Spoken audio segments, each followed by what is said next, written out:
Hey guys, what's up? I am back in my little plant nook because I want to talk about this fiddle leaf fig right here. Now, I would say about 5 years ago, this plant was very trendy and it was probably one of the most coveted houseplant that you could possibly have in your plant collection, and nobody talks about it anymore. And I think that's only because there has been a lot of struggle with this fiddle leaf fig. Now, I'm not gonna lie, it fell off my radar until I saw this Instagram post by Wendy. Now, as you can see in this video, she was very excited to bring this plant home, and she has gone through two or three of these fiddle leaf figs. And she was hoping that this was going to be the last one where it was going to grow and thrive, because she too had a very hard time keeping it alive. And you can see it ended up just being a couple of sticks. So I think that's the reason why people don't talk about fiddle leaf figs anymore. But you guys, look at her. I've had this plant for 5 years and she's growing, she's thriving, and I'm going to talk about the fiddle leaf fig and share with you how I kept this plant alive. And you know what? I did the least. I did the least with this plant. I stress that because when I first picked up this plant, everybody was like, what are you doing? It's so finicky. It's notorious for being super finicky. It's going to drop its leaves and then it's eventually going to end up looking like this. So I was like, oh my God, I need to deep dive and see what I can do to keep it alive. So I remember I was scouring the internet and there was a video by Hilton Carter, and he did a very good comprehensive care guide for fiddle leaf figs. And it wasn't until I started really paying attention to the fiddle leaf fig was when I actually started to see the decline of this plant. And I say that not putting it on him saying he caused my plant to drop its leaves. What I'm trying to say is that naturally plants are going to choose to survive. They will. You guys have seen it. You guys have seen plants grow from nothing but just like a chunk with a node with no roots on it. You've seen it grow. You've seen it sprout leaves, and it chooses life. When I got this fiddle leaf fig, when I took it home after picking it up from the curb, because during that time was COVID and you can only do curbside pickup, this was one of the second to last fiddle leaf figs I could have picked up. And that's just how popular they were. They were very hard to get. And I remember putting it in not this side of the plant nook, but the opposite side, which you still get the same amount of light, just different angles of it. I remember putting it there, and when I started deep diving and looking to see what I could do to prevent it from dying was when I started seeing edema on my leaves. And if you don't know what edema on your leaves is when there's inconsistent watering. And when it pushes off a new leaf, it'll actually have these red, brown spots on it. It doesn't harm your plant in any way, but it just means that you overwatered it. So I remember when I started getting edema leaves, I was like, oh, I'm caring way too much for you. So I scaled back how often I would water it. I remember I was putting a humidifier next to it, and if I didn't have a humidifier next to it, I was misting it every day. And I think that also contributed to too much water. And yeah, what else were people doing back in the day? I think people were also walking around with microfiber gloves, and they were like petting the foliage. And I didn't do that because I thought that was very silly. And Steven stopped me. He was like, you're not going to do that. You're not. What I did do though was I would give it a good shake. Like I would give it a good shake up here and make sure that the base on here had a nice little wiggle, because I truly believe that when you give the shake like this, you are acting as the wind and you're stimulating the plant to anchor itself, to put off new roots and to push off more leaves. Also, I feel like if you're doing this, if you're shaking your plants enough, you won't really have any dust on your plant. So yeah, it wasn't until I did the least that this plant started to really grow and thrive. But yeah, I think in the 5 years that I've had this plant, I think it's only ever dropped the older leaves, and that's perfectly normal. If the older leaves start to turn yellow and die down, that's okay. So long as like up there, you're getting growth, that's okay. That's normal. I think that's super normal. and red, brown spots on your leaves. I think it eventually goes away because I don't see any more on my leaves.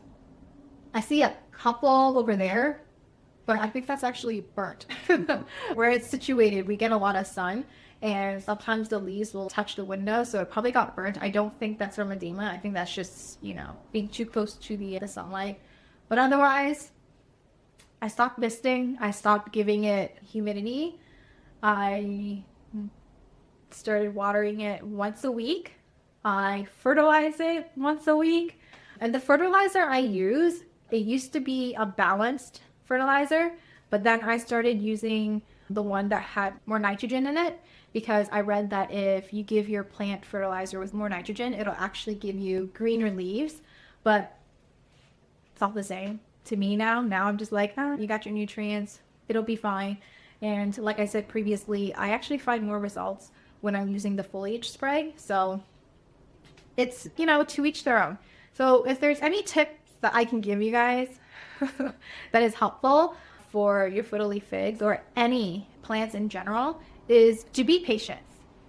You gotta have patience, because the thing is, when you're taking a plant that was in a very cozy environment and you put it in your home is not a greenhouse.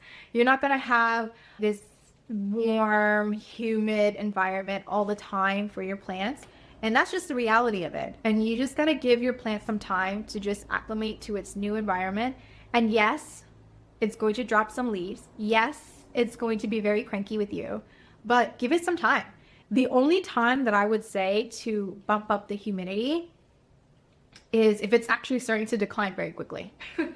So I guess have patience and give the plant what it needs by just paying attention to it, but not too much attention. I feel like this is Goldilocks and the Three Bears, where she was trying to figure out which bed is the best bed to sleep in. Not too hot, not too cold, not too hard, not too soft, whatever. What am I trying to say? What I'm trying to say is just be patient with your plant. Give it some time to acclimate to its new environment. After about a week or two, if it's still not looking very healthy, then start troubleshooting it, start giving it more humidity. I actually find that when you increase the humidity for your plants, it just does better. I feel like lighting doesn't really affect it too much.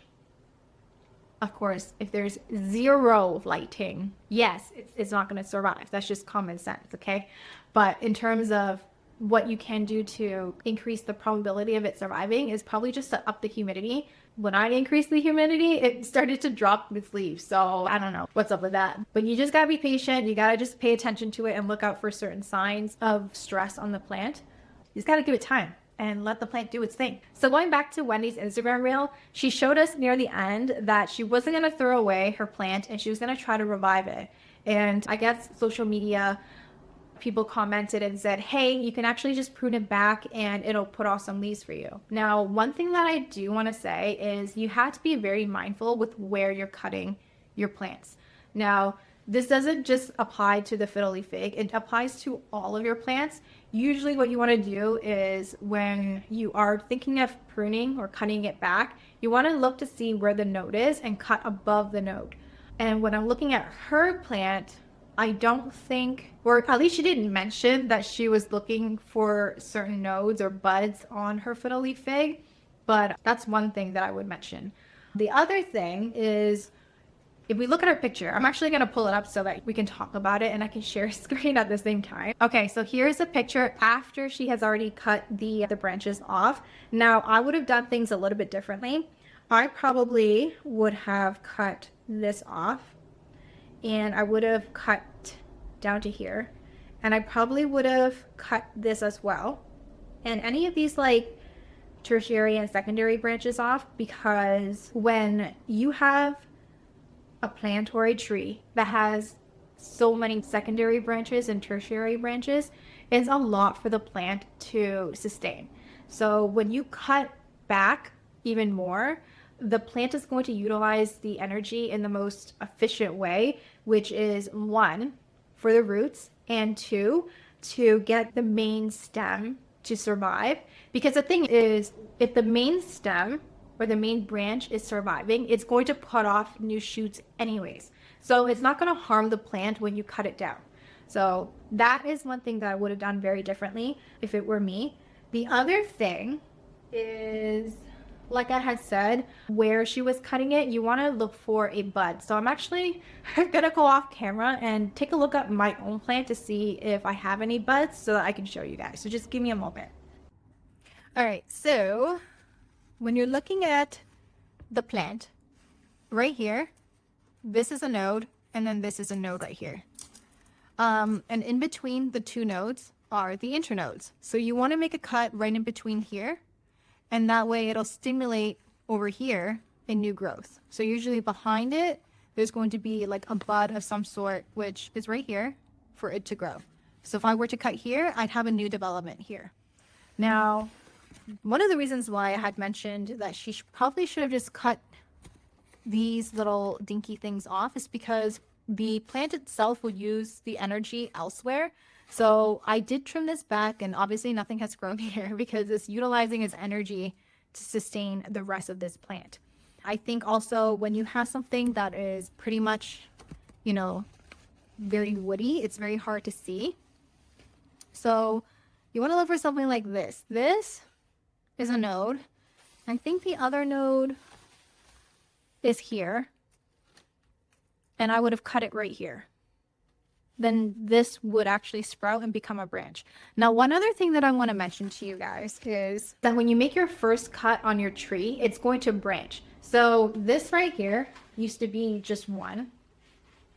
I think I'm gonna have to just bring you guys back in. So you can see that it used to be one long leafless trunk, if you will, and after the cut it branched off into two. So that means if I were to make a cut right here, this is going to branch off like this. So I'll have like two more branches going off. And I'm not really for lots of branches on my fiddle leaf fig. I'm really not. I like that it's two because I have goals. Now, you guys are gonna think I'm a little bit silly, but let me show you this picture that I saw 5 years ago that is still ingrained in my mind, where I'm like, I still want that. That is something that I still want in my life. Now, I'm gonna go ahead and pull it up on my phone as well so that I too can admire it at the same time as you. Do you see what it is that is making me obsessed with fiddle leaf fig?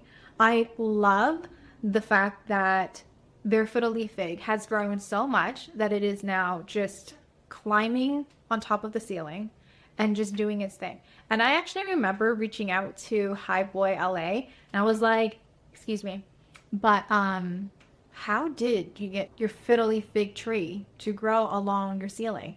Like, did you do anything special to it? Did you anchor it down? And he was like, no, I didn't do anything to it. And he didn't anchor it down. It's just living its life, doing its thing. And I was really surprised because I didn't think that a tree could, I guess, grow and not be broken. Because the leaves, not the leaves, the branches are very woody, like it's strong. But I guess when it's reached a certain length, it can kind of be malleable and flexible. So maybe that's the reason why it's able to just kind of push up against the ceiling. But yeah, I want my little plant nook to have that. I want this to grow and to just branch out and just be magnificent. And then I wouldn't run into the issue of how I'm gonna give it light. But you know, that's a future Heather problem. We'll cross that bridge when the time comes. I'm also gonna throw up this reels that I had to really scour the internet for to find. But like the vibes, it just gives me cozy plant vibes that's what I'm here for. 2025, I want cozy vibes. I want cozy vibes. I hope it gives you guys some inspiration and not to be too stressed out if your fiddle leaf fig is kind of not thriving. It's okay. I think just give it some time, maybe bump up the humidity and give it more time. And of course, give it a few shakes. Okay. I'll see you guys in the next video. Bye.